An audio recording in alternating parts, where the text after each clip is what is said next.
Hello everyone, welcome to BB studies.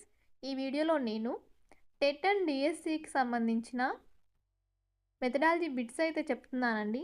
అవి ఏ methodology అంటే science methodology and biology మెథడాలజీకి సంబంధించి ఎంతో ఇంపార్టెంట్ అయిన బిట్స్ గురించి అయితే ఈ వీడియోలో డిస్కస్ చేద్దాము. అవి ఏంటి అంటే ఫస్ట్ వన్, జీవశాస్త్రం మూల్యాంకానికి సంబంధించిన మెథడాలజీ బిట్స్ అండి ఇవి. ఫస్ట్ వన్, ఉపాధ్యాయుడు తన బోధనా లక్ష్యాలను ఎంతవరకు సాధించగలుగుతున్నాడో తెలుసుకోవడానికి వాడే ప్రక్రియ ఏంటి అంటే మూల్యాంకనం. నెక్స్ట్ సెకండ్ వన్, మూల్యాంకనంలో పరస్పరం ఆధారపడిన అంశాల్లో అభ్యసన అనుభవాలు మూల్యాంకనం సాధనలతో పాటు ఉండేది ఏంటి అంటే లక్ష్యాలు. నెక్స్ట్ థర్డ్ వన్, మూల్యాంకనం అనేది ఒక అవిరళ ప్రక్రియ. మొత్తం విద్యా వ్యవస్థలో ఒక సమైక్య భాగమై విద్యకు అన్ని లక్ష్యాలతోనూ దగ్గర సంబంధం ఉంటుంది అని తెలిపిన వారు ఎవరు అంటే Kothari mission. Next fourth one, ప్రాచీన పరీక్షా విధానం కేవలం ఏ రంగానికి ప్రాముఖ్యత ఇచ్చింది అంటే జ్ఞానాత్మక రంగానికి ఇచ్చింది. నెక్స్ట్ ఫిఫ్త్ వన్, ఒక విషయాన్ని గురించి లేదా వ్యక్తిని గురించి పరిమాణాత్మకంగా అంచనా కట్టడానికి విద్య సంబంధమైన వాటిని గురించి మాత్రమే నిర్వహించేది ఏంటి అంటే పరీక్ష. నెక్స్ట్ సిక్స్త్ వన్, మూల్యాంకనానికి ఒక ఆకారాన్ని ఒక అధికారాన్ని కల్పించి విద్యార్థి వర్తమాన ప్రగతిని అంచనా వేసేది ఏంటి అంటే మాపనం.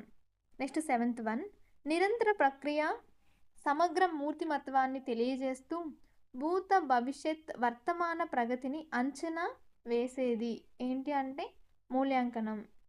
నెక్స్ట్ ఎయిత్ వన్, బోధనాభ్యసన ప్రక్రియ ప్రారంభించే ముందు విద్యార్థుల సామర్థ్యాలను తెలుసుకోవడానికి ఉపయోగించే మూల్యాంకనం అని క్వశ్చను ఏంటి అంటే లోప నిర్ధారణ మూల్యాంకనం. నెక్స్ట్ నైన్త్ వన్, బోధన మధ్యలో విద్యార్థి అభ్యసనాన్ని అంచెలంచెలుగా తెలుసుకొని బోధన పద్ధతిలో మార్పులు చేసుకునేందుకు ఉపాధ్యాయుడు ఏ మూల్యాంకనం చేస్తాడు అంటే రూపణ మరియు నిర్మాణాత్మక మూల్యాంకనం చేస్తాడు.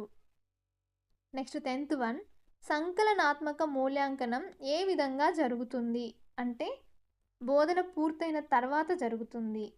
నెక్స్ట్, వార్షిక పరీక్షలను ఏ మూల్యాంకనానికి సాధనాలుగా చెప్పవచ్చు అంటే సంకలన మూల్యాంకనానికి సాధనాలుగా చెప్పవచ్చు.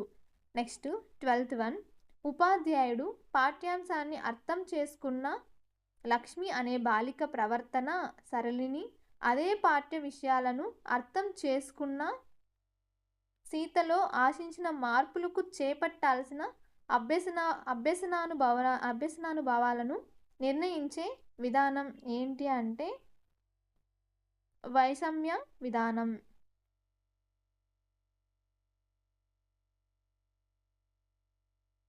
నెక్స్ట్ 13th వన్, కణ విభజనలో సేకరణ విభజనకు సంబంధించిన దశలను వివరించండి ఏంటి అంటే వ్యాసరూప పరీక్ష.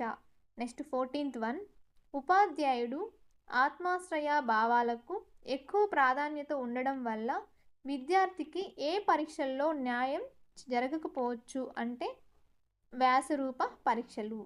నెక్స్ట్ 15th వన్, ఆవరణ వ్యవస్థలో వినియోగదారులపై ఆధారపడి ఉంటాయి. ఇది ఏ రకమైన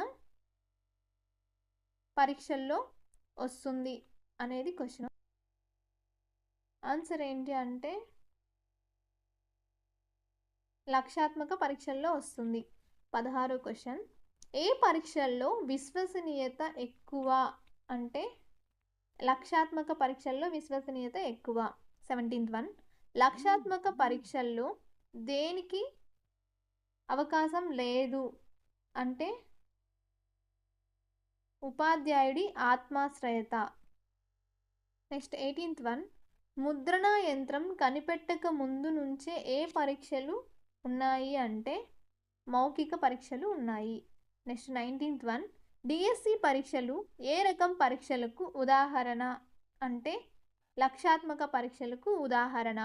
నెక్స్ట్ 28th వన్, విద్యార్థుల మానసిక ప్రవృత్తి, భావ వ్యక్తీకరణ పరీక్షించడానికి తోడ్పడే పరీక్షలు ఏవి అంటే మౌఖిక పరీక్షలు. నెక్స్ట్ 21 క్వశ్చన్, శిక్షణ సామర్థ్యం ఉన్న వ్యక్తులను ఆ సామర్థ్యం లేని వ్యక్తుల నుంచి వేరు చేయడానికి ఉపయోగపడేవి ఏవి అంటే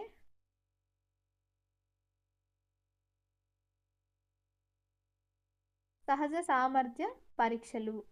నెక్స్ట్ 22 క్వశ్చన్,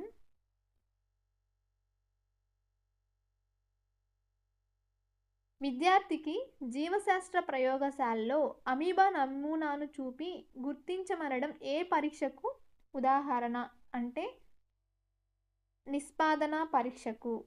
నెక్స్ట్ 23 క్వశ్చన్, పరిస్థితిని బట్టి సందర్భానుసారంగా ప్రశ్నలను ప్రత్యక్షంగా అడగడం ఏంటి అంటే అనిచేత పరిపుచ్చ. పరిపుచ్చ, నీత పరిపుచ్చ అంటే ముందుగానే ఇంటర్వ్యూ లాగా ప్రిపేర్ అయ్యి తీసుకోవడం. నెక్స్ట్ 24th క్వశ్చన్, ఉపాఖ్యాన రికార్డు అని దేన్ని పిలుస్తారు అంటే జీవిత సంఘటన పత్రావళి. నెక్స్ట్ 25th క్వశ్చన్, ఒక విద్యార్థికి చెందిన నాయకత్వ లక్షణాలను అంచనా వేయడానికి ఉపయోగించే సాధనం ఏది అంటే అంచనా మాపని. నెక్స్ట్ 26th క్వశ్చన్, ఈ రకం పరీక్షలో ప్రశ్నకు ఎదురుగా అవును కాదు అనేవి మాత్రమే ఉంటాయి. ఇది మూర్తిమత్వ పరీక్ష. ఏ మూర్తిమత్వ పరీక్ష అంటే check list. Next 27th question, విద్యార్థి గురించిన పూర్తి చిత్రం సంవత్సరం వారీగా అతని వికాసం తెలుసుకునేది ఏంటి అంటే క్రమాభివృద్ధి సంచిత పత్రావళి. Next 28th question, Taradevi reporter పరీక్షల సంస్కరణల్లో సూచించిన ప్రకారం ప్రశ్నాపత్రంలో లక్ష్యాత్మక ప్రశ్నలకు ఇవ్వాల్సిన సమయం ఎంత అంటే ½ అవర్.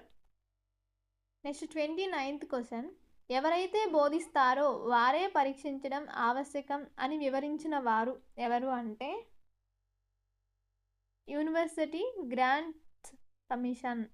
నెక్స్ట్ 30 క్వశ్చన్, విద్యార్థుల ఫలితాలను చూపే యోగ్యత పత్రాలు వేరువేరు సబ్జెక్టుల్లో విద్యార్థుల నిష్పదనాన్ని తెలిపేవిగా ఉండాలి, కానీ మొత్తం పరీక్షల్లో పాస్ ఫెయిల్ అని నిర్ణయించేవిగా ఉండొద్దు అని సూచించింది ఏంటి అంటే కొఠారి మిషన్. నెక్స్ట్ 31 క్వశ్చన్, ఉత్తమ నికషకు ఉండాల్సిన లక్షణం కానిది ఏది అంటే ఆత్మాశ్రయత. నెక్స్ట్ 32 క్వశ్చన్, లక్ష్యాత్మక అంటే ఒక పరీక్షా పత్రాన్ని వేరువేరు ఉపాధ్యాయులు దిద్దినప్పుడు అంటే ఏంటి అంటే ఒకే మార్కులు రావాలి, అది లక్ష్యాత్మక. నెక్స్ట్ 33 క్వశ్చన్, కింది వాటిలో ఏ పరీక్షలకు విశ్వసనీయత తక్కువగా ఉంటుంది అంటే వ్యాసరూప పరీక్షలకు విశ్వసనీయత తక్కువగా ఉంటుంది. నెక్స్ట్ 34 క్వశ్చన్, అన్ని పాఠ్యాంశాల్లోని అన్ని విషయాలను పరీక్షించేటట్లు పరీక్షాపత్రం ఇస్తే దానికి ఏ లక్షణం ఉందని అంటారు అంటే ఏ లక్షణం ఉందని అంటారంటే సమగ్రత.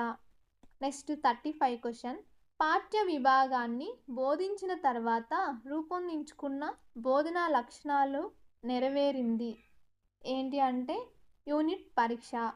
నెక్స్ట్ 36 క్వశ్చన్, యూనిట్ పరీక్షల్లో నైపుణ్యానికి ఇచ్చే మార్కులు ఎన్ని అనేది క్వశ్చను. ఎన్ని అంటే 12. నెక్స్ట్ 37 క్వశ్చన్, యూనిట్ పరీక్షల్లో కఠిన స్థాయి ప్రశ్నలకు ఇచ్చే మార్కుల శాతం ఎంత అని question. 24 marks. Next 38th question, unit పరీక్షల్లో ప్రశ్నపత్రం రూపకల్పనలో క్రింది వాటిలో దేనికి ఎక్కువ మార్కులు కేటాయించాలి అంటే సాధారణ స్థాయి వాటికి ఎక్కువ మార్కులు కేటాయించాలి. నెక్స్ట్ 39th క్వశ్చన్, ఉపాధ్యాయ నిర్మిత పరీక్షల్లో ప్రశ్నపత్రం సప్రమాణత రూపొందించడానికి తోడ్పడేది ఏది అంటే blue print. Next 40 question, blue print తయారీలో దేనికి ప్రాముఖ్యత ఉండదు అంటే ఉపాధ్యాయుల అభిరుచికి ఉండదు. Thank you for watching. మీకు గనక ఈ వీడియో నచ్చితే ప్లీజ్ లైక్ చేయండి. ఇలాంటి మోర్ వీడియోస్ కోసం నా ఛానల్ని సబ్స్క్రైబ్ చేసుకోండి. Thank you for watching. Bye bye.